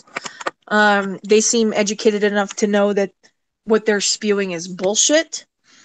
And it's really sad, because a lot of the stuff that they bring up, like Loken does, he goes back and he debunks every single statement that they make. And it's like, pretty look, much, yeah. If I can find this, why can't you? You know? So I don't know if they just truly believe it, or I'd like to believe that they know that they're lying. Right. Well, I mean, to a certain extent, David has to know, because he's read the books. He's obviously read it, so he knows. But what he does is he takes stuff out of context, and he'll take something that Albert Pike wrote and he'll associate with Mesopotamian mythology. Those two things don't have anything to do with each other. But he does this, and he has this rather obnoxious assumption that his audience is really gullible and stupid, which I don't understand why they allow him to treat them that way. But they can do a Google search. That's why I leave all the links in my videos. They can find out the truth. You know, they can find out, oh, wow, this is a Babylonian myth. It doesn't have anything to do with, you know, Lucifer or the planet Venus or any of this, you know. Or a fish hat. Huh? Or a fish hat. Right, exactly. Or, you know, the Pope's hat, which, yeah, it does sort of look like a fish, but it's not, you know, it's not based on that. Well, you know, it's his audience at a certain point just has to want to believe. And that's kind of what faith has always come down to. You have to want to believe. Mm-hmm. Just keep telling yourself it's Jesus till you believe, you know? Right. So, I don't know if oh God, I don't know what it is he's trying to do other than make money. That's the only logical explanation I can come up with. Well, he has a personal vendetta against witches and pagans, because a long time ago in the 80s, he was part of this group that believed that there was these kids being molested by Satanists, and all these Satanists were running around killing children and drinking their blood and doing all these awful things. And then when it was found out that this was all bullshit, he developed a huge chip on his shoulder that he's never been able to let go. So he's driven by he just hates us. I mean, there's no other way I can sugarcoat this. He absolutely just detests witches and pagans and people who have different beliefs than he. I had no idea about that. Yeah, Or maybe I guess I kind of knew, but him and his wife started this website. Donna and David Carrico, and they have all these books on Freemasons and Satanists and how Freemasons I've are seen that. kidnapping children and killing them. Yeah, it's ridiculous. Yeah, it is ridiculous, but this is what he actually believes. And so he just flat out just doesn't like us. That's the best way I can describe it. Bill Schnoebelen seems to be a little more, he's just full of shit. And he's just we're out all to full make of paper beard. Yeah. But David Carrico has a huge chip in his shoulder. John Pounders has a chip in his shoulder, but more for the Freemasons than anyone else. What happened with that? Did they deny him? I mean, I don't know. He believes that, I did a video on the Blue House. They believe that the Blue House there were these children that were being kidnapped by Freemasons. And again, same thing. The kids were being molested in this quote unquote Blue House. And the children said that it was the principal at the school or another school. There were two schools that the principals were supposed to be involved in, and the police were like, okay, there was no possible way that the principals could have been involved. And they were like, yeah, their big thing was like there was a tattoo that like the principal had or something like that, and they were like, yeah, show us the tattoo, we could prove it. Are you serious? Yeah, I think so. I don't remember that part concerning the Blue House, but you might be right. I might have been thinking of the Hampstead case thing. I know in the Hampstead case they said that. Yeah, they said that there were certain tattoos that were on school teachers and stuff, but that's bullshit. And the only way that they could say that it was there is if like people in the court like pulled down their pants and exposed genitals to everybody, said, look, yes, I don't have a tattoo. And the judge who was because it was an adult protective service, the equivalent of adult protective services courtroom. So it wasn't like a court case, but they did not feel that there was enough evidence to call people in to have them expose themselves and reveal that there was no tattoo. Oh, I would have been the first to line up to pull my chonies down. Look, motherfucker, it's angry. I would have been the first one. I'm like, oh, you want to see this? Yeah, let me bend over to give you a better shot. Take a picture; it'll last longer. Exactly. I got Bugs Bunny peeking out of my asshole. Oh, sorry about that. We got the wipe earlier. Oh my god! Well, no, that Thomas Dunn dude, he makes the weirdest associations. Look, there's people standing. That's witchcraft. Oh, motherfucker! I don't ever want to see you in a vertical position ever. Then I know that's the thing I couldn't believe is he thought that these three, he's at this abortion clinic. Did you see that video, Ninja? Oh, about the one where it was like throwing rocks and they were like, they're runes. They're all runes. Right. Exactly. Yeah. Yeah. I saw that and I was like, are you serious, dude? There are three women rocks. at an abortion clinic with bright yellow vests on, standing, equal distance apart, or maybe not even equal distance apart, but they're standing apart from each other, and they're wearing bright yellow vests.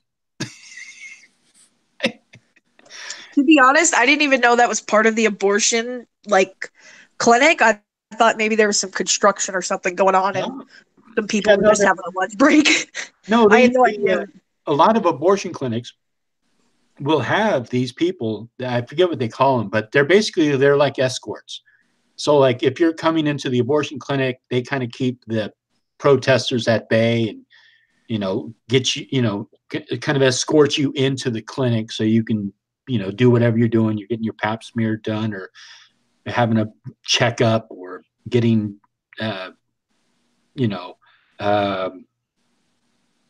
God, I'm lost for words, but sexual protection. Yeah. I mean, because Planned Parenthood doesn't just do abortions; they do other things too. Yeah, yeah. But everybody thinks, oh, Planned Parenthood, everybody's going into a clinic to get abortions. No, some women are just going into that clinic to get a checkup or a pap smear. If you gave women condoms and birth control, they wouldn't need abortions. Like 99% of the time, they're not going to need the abortion. Well, sorry, Zabora, I'm going to have to disagree with you here. We do that. Men and women have access to condoms all the time. Oh, I'm sorry. I mean, like the funding. If they would stop defunding, and they were able to do a lot more outreach. I know that, like, my health clinic, the one that I went to, they had a giant fishbowl full of condoms, and they encouraged you to use them. But condoms are what, 87% effective or 93% effective or something like that. Yeah, no birth control is 100% effective. True. Yeah. But using both will definitely reduce the likelihood of you needing an abortion. Mm-hmm. And I don't really like how these people approach abortion like it's some light thing. If you have an abortion, you may wind up being permanently scarred, never able to bear children again. Lots of stuff can go wrong in that. There's severe emotional trauma associated with that. So I don't like how flippant these guys are when it comes to that kind of stuff. But my opinion. Well, I agree. Yeah. I live up here in Great Falls, Montana, up in the frozen north as it is right now. And we also have one of those Planned Parenthood centers. And there's always one family, just one family. And they bring their little kids and everything. They're always just standing out there holding signs. And I'm just surprised that even up here in a town that has less than 100,000 people, there's still those protesters. Yep. Well, yeah, you got to get them young. I mean, you can't indoctrinate kids after the age of 8. Do you know how hard it is? I mean, like, it's like when you tell a kid there's no Santa. That's like around the ages of 8 to 10, right? It's because they start making more critical thinking and they're able to make more decisions. Like, I stopped believing in Jesus at 12. That was an obvious they're lying to me kind of moment. So you gotta get them kids young. Funny enough, I just don't understand. Like, I understand like pro-choice is what you want to have the choice. You want to be able to either get an abortion or not get an abortion. You want to have that choice. You don't want to be limited to, well, you're pregnant, you're stuck, you got to have the kid. You could give it up for an adoption if you can't have the kid. But there was no other option. And abortion should be an option for people who have to take advantage of it. But if you're pro-life, meaning what you don't want abortion and you want people to carry a baby to term, but they're not willing to understand that a lot of people are not prepared to have children if it's an unplanned pregnancy. And so it's like they want to stop it at that point, but they're not willing to do everything else. Like, if you are going to have women who are going to have these kids and they give them up for adoption, who's going to take care of them for the adoption? Who's going to make sure that once they're 18 and they're kicked out on the street, that they're not going to become homeless, like happens with over 50% of the people, or excuse me, I might have this wrong, but there's at least it's a high percentage. Yeah, it's like 1 out of 4 become homeless. So it's a very, very high percentage of foster kids that wind up on the street. There's a high percentage of foster kids who are sexually assaulted. Yep. There's a high percentage of drug addiction in foster kids and adults and stuff. There's a lot of trauma with that. So what also gets me, I guess, is from the religious side, is you have these people screaming anti-abortion. They want to force you to have a child you're not prepared for, you don't have finances for, you don't have resources for, but they also don't want to help you out. Oh, well, you got pregnant. I guess I'm not going to give you any money, even though I'm going to force you to have the baby you can't afford, That's like not logic I understand. Yeah. No life until it pops out of the pussy. Pretty much. And it's funny, a lot of the people that feel that way, they also tend to say, well, we don't need as much money in the education system either. And that makes no sense to me. You got to be able to educate the kids, educate the people to understand the consequences and actually be able to deal with the things that happen. Yeah, it's like if you go and, like, let's say you go to an adoption center and you want to adopt a child, you have to first of all prove that you're not psycho. You have to prove that you are financially stable for, like, I think, like, at least 3 years going back. You have to get blood tests. You have to do all of these. You have to jump through all these hoops just to adopt a child. However, and no offense, women, but a woman can pop a kid out and nobody cares. It's like, oh, okay, so-and-so's pregnant again, Yeah. And, any crackhead can pop a baby out. Yeah, and it's just like, okay, hold on a second. Are you prepared for this? What's your financial situation like? I mean, if you can't handle yourself and take care of yourself, how are you going to be able to handle a kid coming into this world? So, it's like so many people, unplanned pregnancies just lead to all kinds of problems. So I'm callous and I'm selfish and I'm a fucking asshole. But yes, I think if you're a woman and for whatever reason you realize you're pregnant, you're not prepared to bring a child into this world, yes, you should be able to have an abortion. And I agree with that. You have 9 months to make that decision. If after 9 months you haven't made that decision, sorry, but you're stuck with that kid. You had 9 months to figure it out. It's not like, right. You had, well, I mean, actually, I guess technically it's 10 months because aren't you pregnant through the 9th month?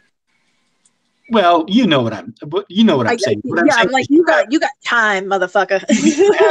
Yeah, it's not sneaking up on you. You don't wake up and go, oh shit, I'm pregnant, and then boom, you have the kid. It's like you have time to find out. It's like you skip your period, you find out you're pregnant. Okay, now what am I going to do? Am I going to have this child or am I not going to have this child? Right. So. Well, I mean, if you see, and these bitches don't even read their own book, because technically, Yahweh or Yahuwah, or however you fucking say his name, the God of the Bible, the God of the we'll Jews. ask David Carrico and DS. Yeah, ask David Carrico. He was pro-abortion. If you, a man, come home and find one of your wives pregnant and you don't think she's supposed to be pregnant, you are assuming she has cheated on you. You're going to take her down to the local hut where the priest resides. He's going to concoct a potion for you, and it will cause your womb to discharge. Tell me that doesn't sound like an abortion to you. Right. It is, yeah. Sounds like almost like taking the morning after pill. Yeah. A little bit more extreme because you're already pregnant. Yeah. But, I mean, like, it's in the Bible that abortion's okay. So, I think I've had a couple people tell me, oh, well, she couldn't have possibly been pregnant. It's like, well, what if she is? I mean, like, you're accusing her of cheating on you and carrying another man's baby, so obviously there's something there, given the charges. So, I don't know. I just find the whole Bible reprehensible. Yeah. Well, yeah, I mean, it's also it's allegory and metaphor. If you take it literal, it's that's crazy. Well, it's one of those things where, like, if you read it, like, I have books on Norse mythology and Greek mythology. If you read the Bible like that, like as if it was just a book like that, then it makes a little more sense that way. Yeah, definitely. I just look at it as a book designed to keep goat fuckers in line in the desert. I mean, like, the human race. It's a society of people that lived, 2,000 years ago, and you're trying to apply those rules to today's society, and it doesn't work. I actually talked with Severed Heads about this. I think it was him. He made a comment about he can't understand the extremism, and I was like, well, the extremists are the only ones that are following their Bible. You know, you can't call yourself a good Christian and not hate gays, not rape women, not murder your brother, not hate your family. That's all in the Bible. So if you're a good person, you can't be a good Christian, in my opinion. Well, yeah, I would have to disagree with you there, Zabora. I Oh, think that's you're fine. right in the sense that if you did, yes, if you took a snapshot of the Bible and you based your entire life and your whole belief system off that snapshot and not let it evolve and let language change, and yes, that's what you should be doing. However, I'm hoping that most Christians today are quote unquote evolving. They have maybe a deeper, larger, broader sense of what God is and what the Bible means to them, and hopefully they're allowing it to change and adapt to the times, because it has to. You can't just, it's like, trying to have a book that was written, what, 4,000 years ago, 3,000 years ago, Yeah. today, No, yeah, Something I like agree. and that. have it make sense and have it jive with society that we have today. It just doesn't work. So, I mean, look at Shakespeare. If you go and read Shakespeare, and that wasn't even 1,000 years ago. That was like 300-400 years ago, and none of it makes sense. But that's because the language is so different. mhm. I can't imagine 4,000 years ago the language being even remotely close. Yeah. I mean, back then they wrote in was it Aramaic or something like that. Yeah, and also back then they had a whole different view. Women were actual property, Property, yeah, Yeah. yeah. Animals and women and children were all property, and If you slaves wanted a were a wife, thing. you had to rape her, Yeah. or arrange something with her daddy. I mean, once you left the comfort of your tribe and your little city, you were subject to whatever whim any other tribe around you, had. Maybe you were on good terms with them. Maybe you weren't on good terms with them. But there was no authority, there was no police, there was nothing. So there's a whole different time back then. Yeah. You know what's funny? I've actually been doing a lot of historical research. I've been studying to become a teacher of history, and funny enough, looking back using anthropology and stuff like that, our cultures that were there before Christianity, specifically like the Norse and things like that, the Saxons, a lot of them before Christianity, women were considered equal in a lot of cultures. Right. And that's something that I find really funny. I don't hate think, Christianity or anything like that, but I just thought that was interesting. Yeah, I agree with you. I think that a lot of cultures had, men and women had more equal footing.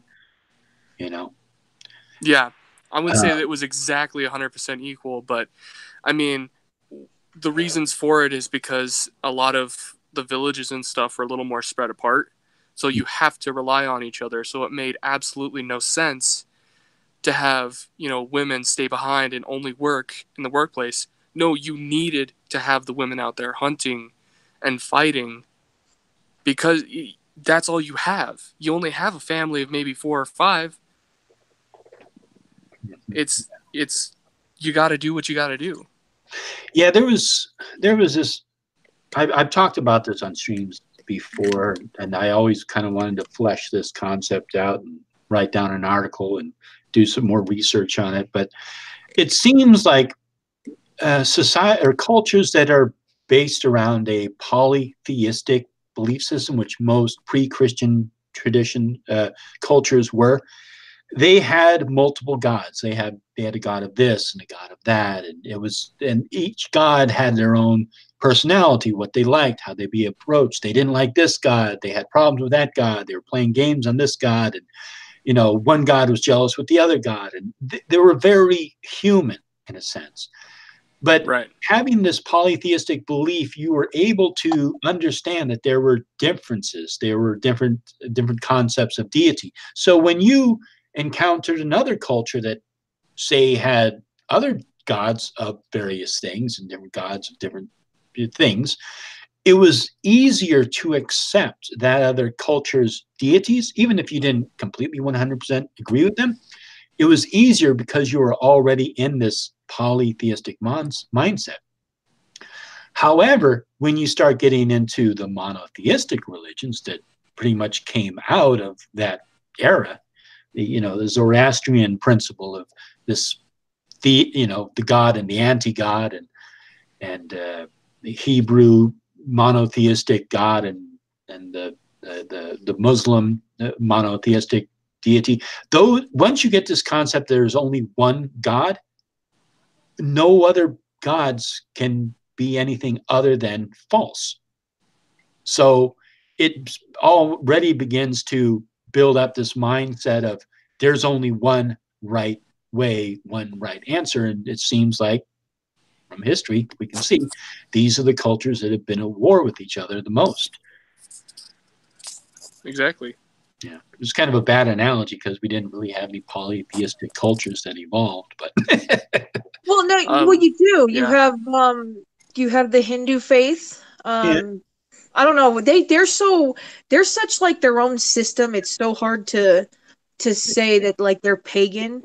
I know like there's a lot of people that just don't identify Hindus as pagans. I do because I use the term pagan to mean one not embodied in the one not enrolled in the body of Christ. Mhm. Yeah, So that's anybody who's usually not what it Christian means. is pagan. Yeah, that's just the Yeah. way I work it. So I don't know. Yeah. I guess it depends on tradition. But I agree, like when you get to that one God, that's when shit really kind of starts to hit the fan. Mm-hmm. Yeah. Shinto is another interesting one. I like the fact, going back to kind of a previous conversation when Emily was here, she brought up Shintoism.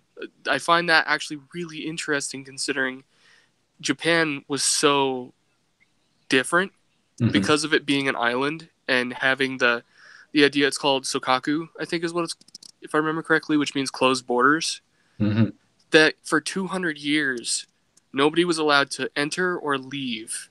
Even the Japanese citizens who were off the island at the time when the royal decree was sent out, they were not allowed to come back to their families. They were that strict.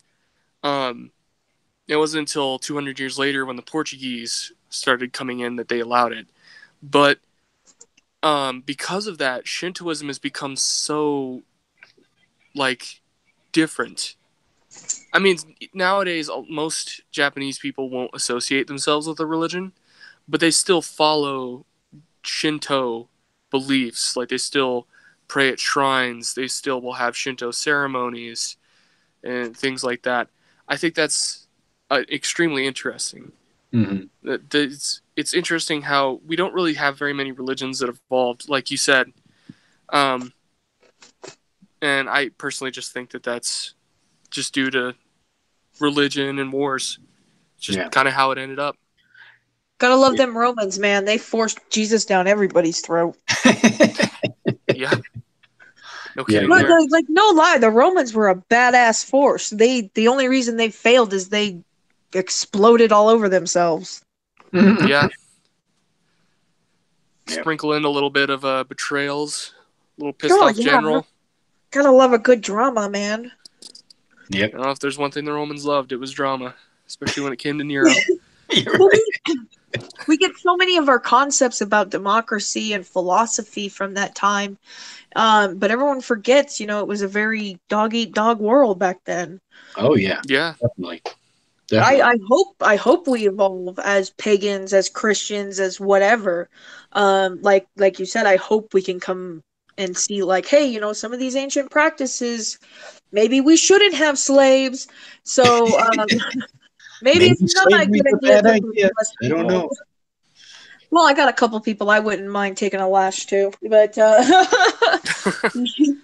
I wouldn't want them as slaves. I just, but the Bible says because they're my slave, I'm allowed to beat them up. So, well, as long as you don't kill them, right? Oh yeah, I can beat them to within an inch of their life, but they have to recover. Yeah. Otherwise, I have to pay the family. Yep. Or whatever it is. I don't know what the punishment is. I don't know. Maybe it's death. Depends on the region, really. Yeah, you have to pay for them. Oh, okay. The owner was, or something like that. It's in there. Read the Bible, kids. It'll cure you of Christianity. You fucking did me. When they always say, you just don't know the Bible. You hate God. It's like, no, actually, I read your Bible, and if there is a God, he hates it too. Yeah. Well, yeah. It's funny. That's really how it happened too. Yep. That is really how it happened with me. That's a common argument I see a lot is Christians say you have to have the Holy Spirit in order to interpret the Bible and fully get the message. And it's like, well, I was Christian when I read it. I was willing to believe. I read it. It turned me atheist.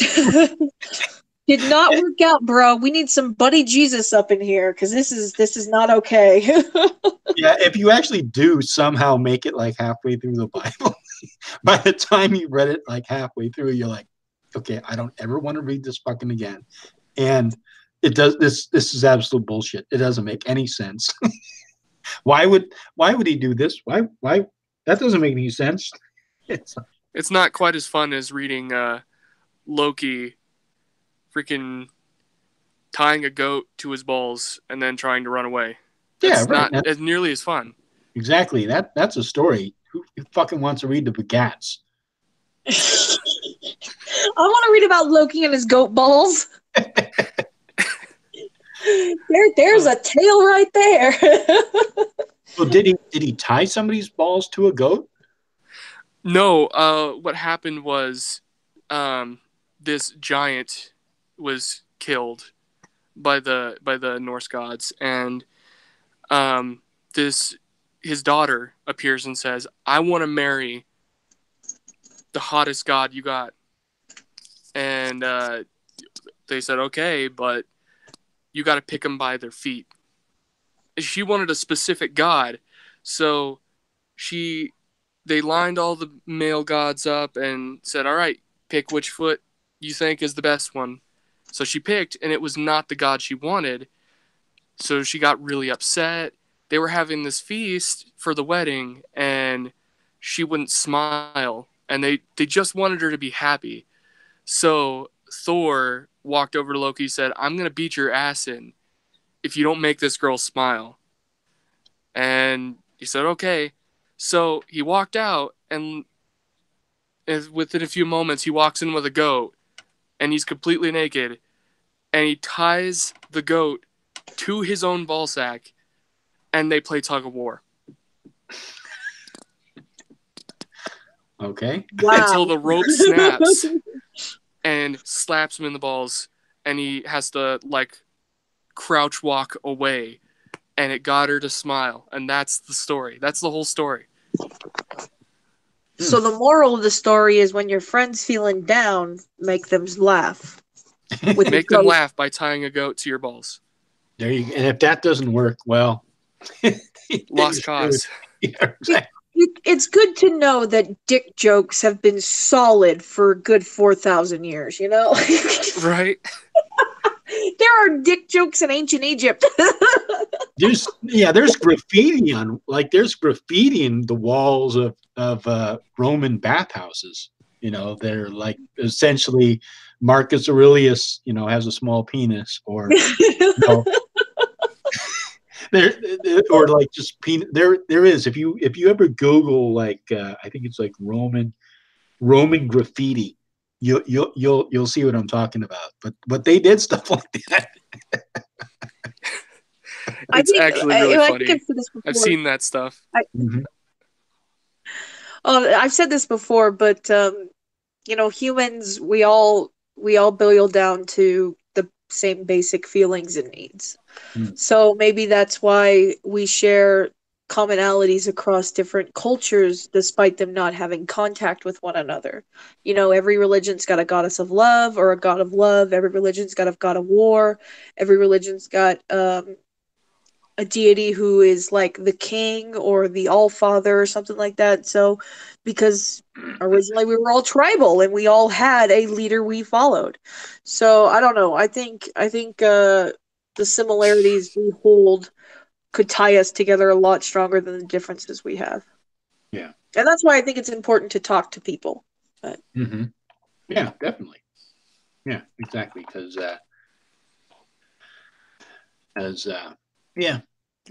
It was. Yeah, I'm right. Yeah. I wasn't even thinking of anything. I wasn't even saying anything. What was I right about? Making fun of the way I collect my thoughts. No. I was just agreeing that I'm correct.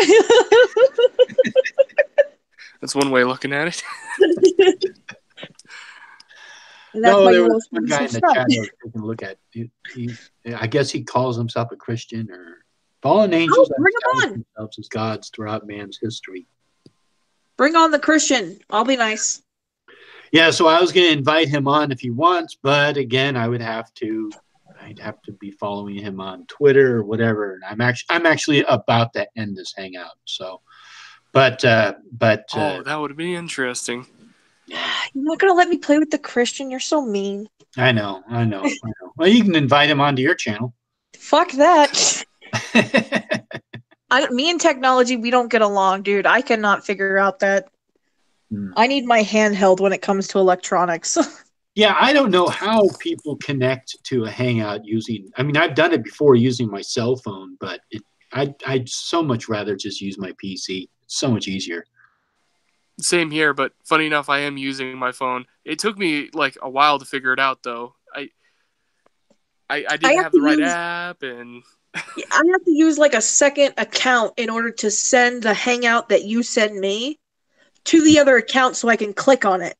Because like when you send me the link via Facebook Messenger, if I click on it, it takes me to the App Store to open the app.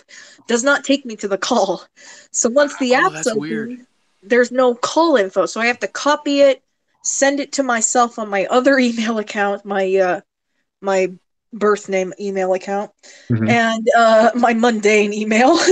Then I have to be able to connect to it that way. So I don't know. Technology and me, I haven't figured it out. I break things. Yeah, it works for.